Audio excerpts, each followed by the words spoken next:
था कि जब तक तुम मेरे सवालों के जवाब नहीं दे देती मैं तुम्हें कहीं नहीं जाने दूंगा। करण मधु की झुकी पलकों की ओर देखकर बोली। वो मैं, आप? मधु ने अपने कांपते होंठों से बोलने की कोशिश की, पर जैसे उसकी नजरें करण की नजरों से टकराए और वो कुछ बोल नहीं पाए। दोनों सब कुछ भूलकर एक दूसरे को देखने लगे। करण ने उसकी आंखों में देखकर अपना सवाल फिर से दोहराया, मुझसे छुप क्यों रही थी? मधु ने फिर से अपनी नजरें झुका ली और आहिस्ता से बोली, मैं आपसे नहीं छिप रही थी, अब प्लीज मुझे जाने दीजिए, कोई देख लेगा। पर करण ने उसे नहीं छोड़ा और उसे एकटक देखने लगा। तभी वहां एक नौकर आकर बोला, छोटे साहब आपको नीचे दादी माँ बुला रही है। नौकर की आवाज सुनते ही करण का ध्यान मधु से हट गया और मधु ने खुद को उसकी पकड़ से छुड़ा लिया और वहां से भाग गई। उसे भागते देख करण नौकर से बोला, तुम चलो मैं आता हूँ। नौकर सिर झुकाकर वहां से चला गया, पर करण वही खड़ा मधु के बारे में सोचने लगा। मधु ने हॉल की ओर बढ़ते हुए अपनी कलाई देखी, जिस पर एक बार फिर करण की उंगलियों के निशान साफ नजर आ रहे थे। अजीब इंसान है, कभी मुझे दर्द और तकलीफ से बचाते हैं तो कभी खुद ही दर्द देते हैं। और आप भोलेनाथ, आप तो किस्मत नाम का डंडा लेकर मेरे पीछे ही पड़ गए हो। इतनी बड़ी दुनिया में आपको मेरे अलावा और कोई नहीं मिला क्या?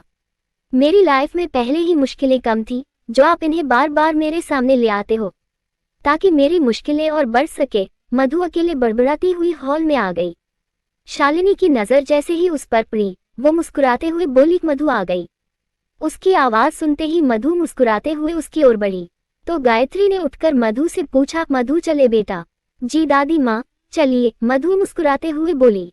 तभी करण भी वहां आ गया। उसे देखते ही मधु झेप गई और जल्दी से शोभा के पैर छूकर बोली, चलती हूँ दादी माँ। शोभा ने उसके सिर पर हाथ रखा और बोली, भगवान आपको दुनिया की बुरी नजर से बचाए। उनका ये आशीर्वाद मिलते ही मधु ने तुरंत करण की ओर देखा। उसे ऐसे अपनी ओर देखते देख करण गुस्से में उसे घूरने लगा। मधु की इस हरकत पर उसे गुस्सा भी बहुत आया, पर सबके बीच होने की वजह से उसने खुद पर काबू कर लिया। मधु ने आगे बढ़कर शालिनी के पैर छुए तो वो तुरंत बोली, एक मिनट मधु, मैं बस अभी आई, तुम यहीं रुकना। इतना कहकर वो तेज तेज कदमों से अपने कमरे की ओर चली गई। उसके जाते ही शोभा और गायत्री दोनों एक दूसरे से बातें करते हुए बाहर की ओर जाने लगी। उन्हें जाते देख मधु की घबराहट और बढ़ गई, क्योंकि वो करण के साथ हॉल में अकेली खड़ी थी। उसने आहिस्ता से अपनी नजरें उठाकर करण की ओर देखा, जो कुछ कदमों के फासले पर खड़ा उसे ही घूर रहा था। पर तभी उसने मधु को घूरते हुए उसकी ओर बढ़ना शुरू किया। उसे अपनी ओर आते देख मधु ने अपनी बड़ी बड़ी आंखें और बड़ी कर ली। उसके दिल की धड़कनें भी फिर से तेज होने लगी। वो घबराकर अपने दोनों ओर देखने लगी। करण जैसे जैसे अपने कदम उसकी ओर बढ़ा रहा था, वो अपने कदम पीछे हटा रही थी। करण जैसे ही मधु के करीब आया तो उसकी नजर रूम से बाहर आ रही अपनी मम्मा पर पड़ी। उसने अपने कदम पीछे ले लिए। उसके पीछे हटते ही मधु ने अपनी आंखें बंद करके सुकून की सांस ली, जैसे उसकी जान में जान आ गई हो। शालिनी उसके पास आकर बोली, मधु अपना दाहिना हाथ आगे बढ़ाओ। क्यों आंटी? मधु ने हैरानी से पूछा। तो शालिनी मुस्कुराते हुए बोली, पहले हाथ बढ़ाओ फिर बताती हूँ। मधु ने मुस्कुराते हुए अपना हाथ आगे बढ़ा दिया। करण खड़ा ये सब देख रहा था। शालिनी ने अपने एक हाथ से मधु की हथेली पकड़ी और अपने दूसरे हाथ से उसकी हथेली पर एक छोटी सी डिबिया रख दी, जिसमें चांदी का सिक्का था।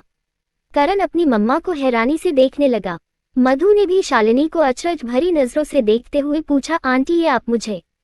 आज तुम पहली बार इस घर में आई हो, इसलिए ये तुम्हारे लिए मेरा आशीर्वाद है। इसमें भगवान गणेश और माता लक्ष्मी विराजमान है, इसलिए इस सिक्के को हमेशा अपने पास रखना। भगवान की कृपा तुम पर बनी रहेगी, शालिनी उसे बीच में टोकते हुए बोली। करण को अपनी मम्मा का मधु को सिक्का देना बिल्कुल भी अच्छा नहीं लगा और वो मधु को घूरते हुए अपने कमरे की ओर जाने लगा। मधु खामोशी से उसे जाते देख रही थी।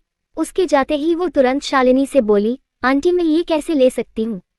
आप बस प्यार से मेरे सिर पर हाथ रख देती तो मेरे लिए वही दुनिया का सबसे कीमती आशीर्वाद होता। शालिनी ने अपने दोनों हाथों से उसके चेहरे को छुआ और उसके माथे को चूमकर बोली, मधु उस रोज जब तुम मुझे मंदिर में मिली थी तो तुम्हें देखकर दिल को बहुत सुकून मिला था, और आज जब तुम इस घर में आई तो फूलों का तोरण तुम पर आ गिरा। जब मेरा घर खुद तुम्हारा वेलकम कर रहा है तो क्या मैं तुम्हें एक छोटा सा गिफ्ट नहीं दे सकती? मधु मुस्कुराते हुए बोली, जरूर दे सकती है आंटी, पर मैं आपके इतने कीमती तोहफे के लायक नहीं हूँ। दादी माँ कहती है कि माँ लक्ष्मी और भगवान गणेश का सिक्का हमेशा घर की लक्ष्मी को दिया जाता है, और आप तो मुझे ठीक से जानती तक नहीं है। शालिनी मुस्कुराते हुए बोली, कल तक नहीं जानती थी, पर आज जानती हूँ। माँ जी ने मुझे तुम्हारे बारे में सब कुछ बता दिया है। मधु, पता नहीं तुम मेरी बात का विश्वास करोगी या नहीं, पर तुम्हें देखकर मुझे ऐसा लगता है जैसे तुम मेरा वो सपना सच कर सकती हो जिसके सच होने की मैं उम्मीद भी खो चुकी हूँ। मैं समझी नहीं आंटी, मधु ने पूछा। शालिनी फिर से मुस्कुरा दी, अगर किस्मत ने मेरा साथ दिया तो वक्त आने पर तुम्हारे इस सवाल का जवाब तुम्हें जरूर दूंगी, पर प्लीज आज मेरे इस तोहफे को ये सोच कर रख लो कि एक माँ तुमसे ढेर सारी उम्मीदें लगाकर तुम्हें ये दे रही है। अगर तुमने इसे रख लिया तो मुझे बहुत खुश होगी। प्लीज बेटा रख लो, प्लीज। ठीक है आंटी, अगर मेरे इस गिफ्ट को लेने से आपको खुशी मिलती है तो मैं ये ले लेती हूँ। थैंक यू, मधु मुस्कुराते हुए बोली। शालिनी ने उसे अपने गले से लगा लिया तो मधु आहिस्ता से बोली, मैं जाती हूँ आंटी। जाती हूँ नहीं कहते मधु, मैं जाकर आती हूँ, ऐसा कहते हैं। ये सुनकर मधु के चेहरे पर बड़ी सी मुस्कुराहट आ गई। आंटी मैं जाकर आती हूँ। शालिनी ने एक बार फिर से उसे गले लगा लिया और फिर बहुत प्यार से उसके गाल को छुआ तो मधु मुस्कुराते हुए वहां से चली गई।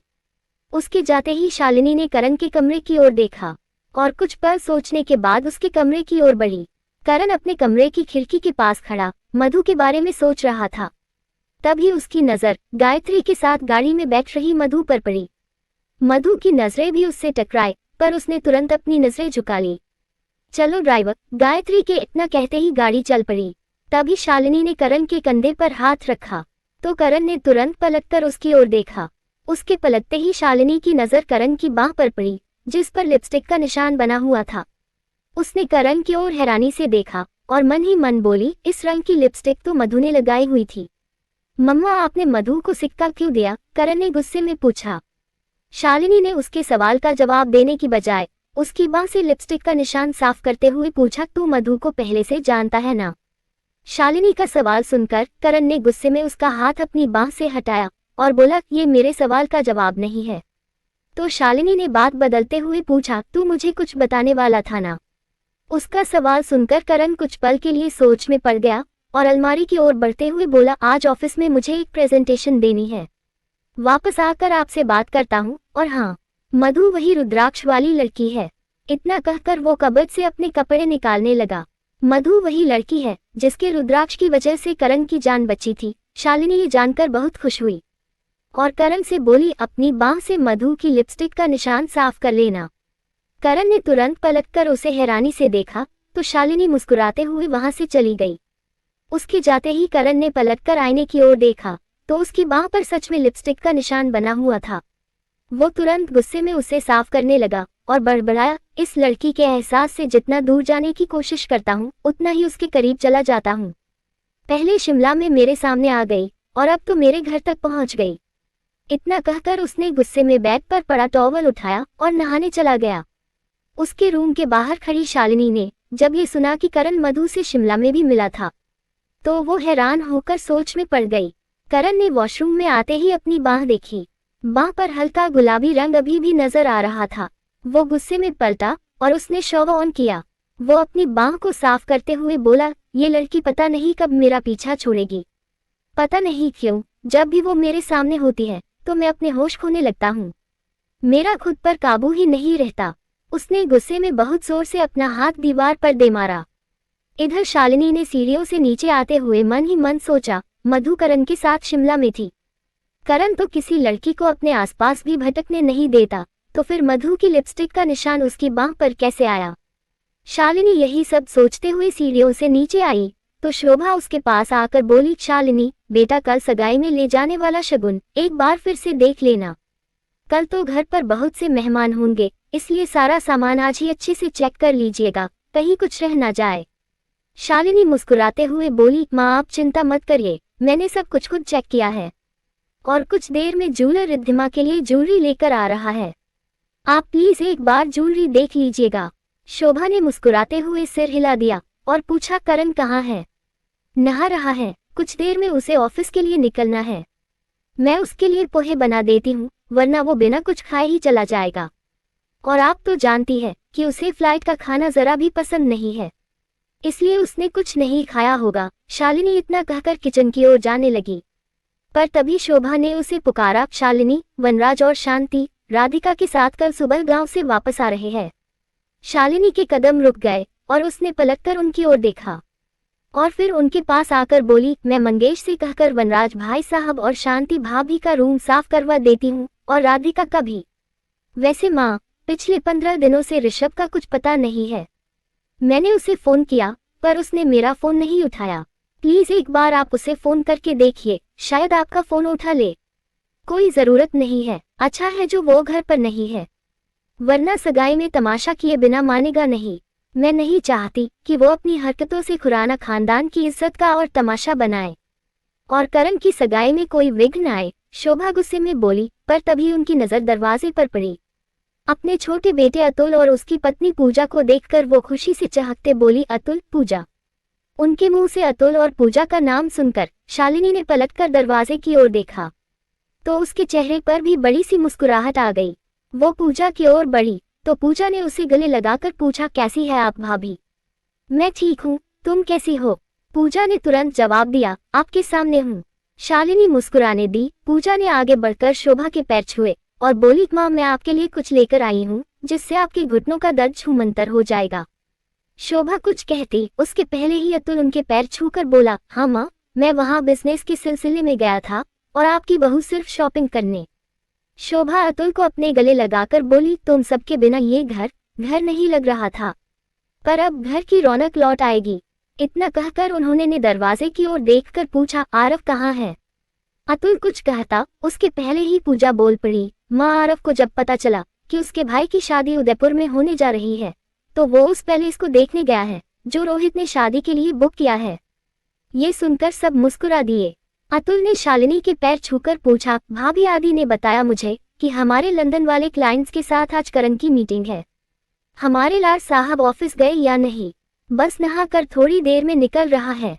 मैं तुम सबके लिए कुछ खाने के लिए बनाती हूँ। इतना कहकर वो किचन में चली गई। उसके जाते ही अतुल बोला, माँ, मैं जरा करण से मिलकर आता हूँ। शोभा ने सिर हिला दिया तो वो तेजी से करण के रूम की ओर चला गया। पूजा ने अपने दोनों हाथों से शोभा की दोनों बाह पकड़ी और उन्हें सोफे पर बैठाकर बोली, माँ, आप यहाँ बैठिए, मुझे आपसे ढेर सारी बातें करनी है। इधर करण वॉशरूम से नहाकर बाहर आया। उसने अपना टॉवल बैग पर फेंका और आईने के सामने खड़ा होकर अपने बाल का पानी झाड़ने लगा। तभी उसकी नजर दरवाजे पर खड़े अतुल पर पड़ी। चाचू, करण तुरंत पलटकर बोला और उसने आगे बढ़कर अतुल को हक किया। अतुल ने करण को पकड़ते हुए पूछा, कैसा है मेरा शेर? करण ने मुस्कुराते हुए जवाब दिया, ठीक हूँ। कल तू सच में रिद्धिमा से सगाई करने वाला है? अतुल का ये सवाल सुनकर करण उनसे अलग हुआ। उसने बैग पर रखी अपनी शर्ट उठाए और उसे पहनते हुए बोला, हाँ चाचू, मैंने भी सेटल होने का फैसला कर लिया है। अतुल ने उसके पास आकर पूछा, तो यही जवाब मेरी तरफ देखकर क्यों नहीं दिया तूने? पीठ करके क्यों खड़ा है? करण ने अपनी शर्ट के बटन लगाते हुए जवाब दिया, चाचू, आप मेरे साथ ऑफिस चल रहे हैं या फिर मैं अकेले ही जाकर प्रेजेंटेशन दूं? अतुल ने करण की जैकेट बैग से उठाए और उसे देते हुए बोला, तूने जो प्रेजेंटेशन मुझे भेजी थी वो मैंने अभी तक देखी नहीं है, इसलिए तुझे ही ये प्रोजेक्ट संभालना होगा। करण जैकेट पहनते हुए बोला, प्रोजेक्ट तो तब संभालूंगा ना चाचू जब क्लाइंट्स को मेरी प्रेजेंटेशन पसंद आएगी और हमें ये प्रोजेक्ट मिलेगा। तू प्रेजेंटेशन खुद दे और हमें कोई प्रोजेक्ट ना मिले, ये आज तक कभी हुआ है जो आज होगा? ये सुनकर करण हल्की से मुस्कुरा दिया। उसने अपना वॉलेट अपनी जीन्स में रखा और अपना फोन और ग्लासेस उठाते हुए बोला, बाय चाचू, डिनर पर मिलते हैं। इतना कहकर करण तेजी से वहां से चला गया। उसके जाते ही अतुल खुद से बोले, करण, तू चाहे कुछ भी कहे, पर मैं जानता हूँ कि तू इस शादी से बिल्कुल भी खुश नहीं है और मेरी मजबूरी ये है कि मैं तेरे लिए कुछ नहीं कर सकता क्योंकि तू मुझे कुछ करने नहीं देगा। करण ने नीचे आते ही इधर उधर देखा और पूजा से पूछा, चाची, आरव भी आपके साथ आने वाला था ना?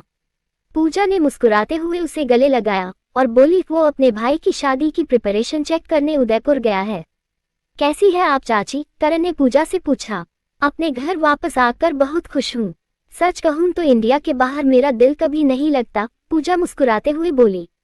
तभी अतुल भी वहां आकर बोला, हाँ, तुम्हारी चाची का अगर बस चले तो वो इंदौर से बाहर कभी जाए ही ना।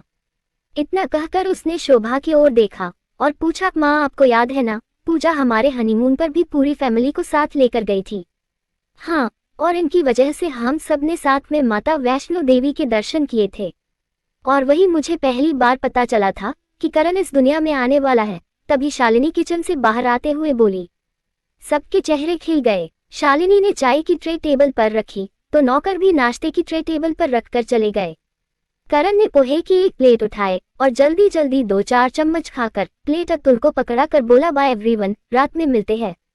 इतना कहकर वो दौड़ता हुआ वहां से चला गया। करण अपनी प्लेट तो खत्म करके जा, शालिनी चीखी, पर करण जा चुका था। अतुल उसकी प्लेट से पोहे खाते हुए बोला, कोई बात नहीं भाभी, करण की प्लेट में खत्म कर देता हूँ। शालिनी मुस्कुराने लगी और सब चाय नाश्ता करने लगे। शालिनी ने सोफे पर बैठते ही अतुल से पूछा, अतुल तुम्हारी ऋषभ से कोई बात हुई है क्या? 15 दिन से उसका कुछ पता नहीं है। घर से जाते वक्त किसी से कुछ कहकर भी नहीं गया। ऋषभ तो शिमला में है भाभी, करण ने आप लोगों को नहीं बताया? अतुल ने पूछा। शोभा और शालिनी दोनों हैरानी से एक दूसरे का चेहरा देखने लगे। तभी शालिनी ने फिर से पूछा, पर ऋषभ वहां क्या करने गया है? ये अपना ही जाने तो अच्छा होगा भाभी, अतुल अपनी प्लेट लेकर अपने कमरे में जाते हुए बोला। शालिनी परेशान होकर सोच में पड़ गई। तभी पूजा चाय पीते हुए बोली, पता नहीं ऋषभ को कब अक्ल आएगी। इस लड़के ने तो हमारे घर की शांति भंग कर रखी है। अच्छा ही हुआ जो बड़े भैया और बोर्ड ऑफ डायरेक्टर ने उसे हमारी कंपनी का एमडी नहीं बनाया, वरना ऋषभ अपनी हरकतों की वजह से हम सबको सड़क पर ले आता। पूजा, ट्रैवल करके आई हो, जाकर थोड़ी देर रेस्ट कर लो, क्योंकि कल सगाई है। हमें बहुत सी तैयारी करनी है, शालिनी बात संभालते हुए बोली। जी भाभी, इतना कहकर पूजा भी अपने कमरे में चली गई। उसके जाते ही शालिनी मन ही मन बोली, हे भगवान, कहीं ये दोनों भाई फिर से आपस में लड़ तो नहीं बैठे। इधर रोहित एयरपोर्ट पहुंचा ही था कि रिद्धिमा उसे एयरपोर्ट के बाहर खड़ी हुई ही नजर आ गई। उसने ब्लू कलर की मिनी स्कर्ट पहनी हुई थी और आंखों पर ग्लासेस भी लगाए हुए थे। वो इतनी खूबसूरत लग रही थी कि वहां से गुजर रहे हर इंसान की नजर उस पर ही आकर टिक रही थी। रिद्धिमा रोहित को देखते ही गुस्से में भड़की, आपकी जगह अगर मैंने हमारे किसी ड्राइवर को कहा होता कि वो मुझे लेने एयरपोर्ट आ जाए तो शायद ज्यादा अच्छा होता। मुझे 10 मिनट इंतजार नहीं करना पड़ता। रोहित उसे गले लगाकर बोला, आई एम रियली सॉरी यार, मैं ट्रैफिक में फंस गया था, प्लीज मुझे माफ कर दे। जाइए, आप भी क्या याद करेंगे, मैंने आपको माफ किया, रिद्धिमा मुस्कुराते हुए बोली। तभी उसकी नजर मीरा पर पड़ी। उसे देखते ही रिद्धिमा ने पूछा, ये कौन है भाई? रोहित ने मुस्कुराते हुए जवाब दिया, ये मेरी दोस्त है मीरा। हाय रिद्धिमा, मीरा मुस्कुराते हुए बोली। रिद्धिमा भी मुस्कुरा दी, हेलो मीरा। रोहित उसके सारे बैग्स गाड़ी की डिक्की में रखने लगा। रिद्धिमा ने मीरा के पास आकर पूछा, वैसे मैं भाई के सारे दोस्तों को जानती हूँ, पर तुम्हें तो मैंने पहले कभी नहीं देखा। मीरा ने मुस्कुराते हुए जवाब दिया, वो हम कुछ दिनों पहले ही मिले हैं। रिद्धिमा मुस्कुरा दी। तभी रोहित ने डिक्की बंद करके पूछा, चले रिद्धिमा? दोनों ने सिर हिला दिया और गाड़ी की ओर बढ़ी। रोहित ने जैसे ही गाड़ी स्टार्ट की तो रिद्धिमा ने अपना सीट बेल्ट बांधते हुए पूछा, वैसे करण आपके साथ नहीं आया? रोहित ने तुरंत उसकी ओर देखा, वो आने वाला था क्या? रिद्धिमा ने अपने ग्लासेस उतारते हुए जवाब दिया, नहीं, पर मैंने एयरपोर्ट से बाहर आते ही अपने फोन पर उसके मिस कॉल देखे थे, तो मुझे लगा कि आपने उसे बता दिया कि मैं आज इंदौर वापस आ रही हूँ, इसलिए उसने मुझे फोन किया है। वैसे मैंने उसे रिटर्न कॉल भी किया था, पर उसने उठाया नहीं। रोहित गाड़ी ड्राइव करते हुए बोला, मैंने उसे कुछ नहीं बताया, शायद उसे तुझसे कुछ और बात करनी होगी। ये सुनकर रिद्धिमा मुस्कुरा दी, कहीं करण मुझसे अपने दिल की बात तो नहीं कहना चाहता। रोहित तुरंत उसे हैरानी से देखने लगा और परेशान हो गया, पर रिद्धिमा इतनी खुश थी कि वो कुछ बोल नहीं सका। तभी वो मुस्कुराते हुए फिर से बोली, भाई, जब मैं दिल्ली में अपनी शादी की शॉपिंग कर रही थी तो मुझे पहली बार एहसास हुआ कि मेरी शादी होने जा रही है, और वो भी उस इंसान से जिससे मैं बचपन से प्यार करती हूँ। मैं इस शादी से बहुत बहुत बहुत खुश हूँ। इतना कहकर वो करण को कॉल करने लगी। रोहित उसकी बातें सुनकर अपसेट हो गया, पर मीरा के चेहरे पर मुस्कान आ गई। रिद्धिमा ने 2-3 बार उसका नंबर ट्राई किया और फिर बोली, शायद कहीं बिजी है, वरना अब तक तो मेरी कॉल रिसीव कर लेता। लंदन से उसके कुछ क्लाइंट्स आए हुए हैं, आज उसे उन्हें प्रेजेंटेशन देनी है, मीटिंग में होगा। तभी रोहित बिना उसकी ओर देखे बोला, ओह हाँ, उसने मुझे बताया था, रिद्धिमा फट से बोली। और फिर उसने पलटकर मीरा की ओर देखा और पूछा, तुम चुप क्यों बैठी हो मीरा? अपने बारे में कुछ बताओ। मीरा मुस्कुराते हुए उसे अपने बारे में सब कुछ बताने लगी। दोनों बातें करने में बिजी हो गई, पर रोहित कुछ परेशान सा गाड़ी ड्राइव कर रहा था। वो मन ही मन बोला, सगाई में अब कुछ घंटे ही रह गए हैं और रिद्धिमा को ये लग रहा है कि करण उससे प्यार करता है, पर मुझे उसे सच बताना होगा। इससे पहले कि मेरी बहन का दिल टूटे, मुझे आज ही उससे बात करके इस सगाई को रोकना होगा, क्योंकि करण को मैं बहुत अच्छी तरह से जानता हूँ। वो कब क्या कर बैठे उसे खुद पता नहीं होता। कहीं अगर उसने मेरी बहन को शादी के मंडप में अकेला छोड़ दिया तो मेरी फैमिली को भी बहुत बड़ा झटका लगेगा। मुझे कुछ तो करना ही होगा। लेखिका कविता वर्मा। अगर आपको मेरी लिखी कहानियाँ पसंद आ रही है और आप इस कहानी को आगे भी पढ़ना और सुनना चाहते हैं तो मेरे चैनल को लाइक करें, शेयर करें और आज ही सब्सक्राइब भी करें। Thank you for watching this video.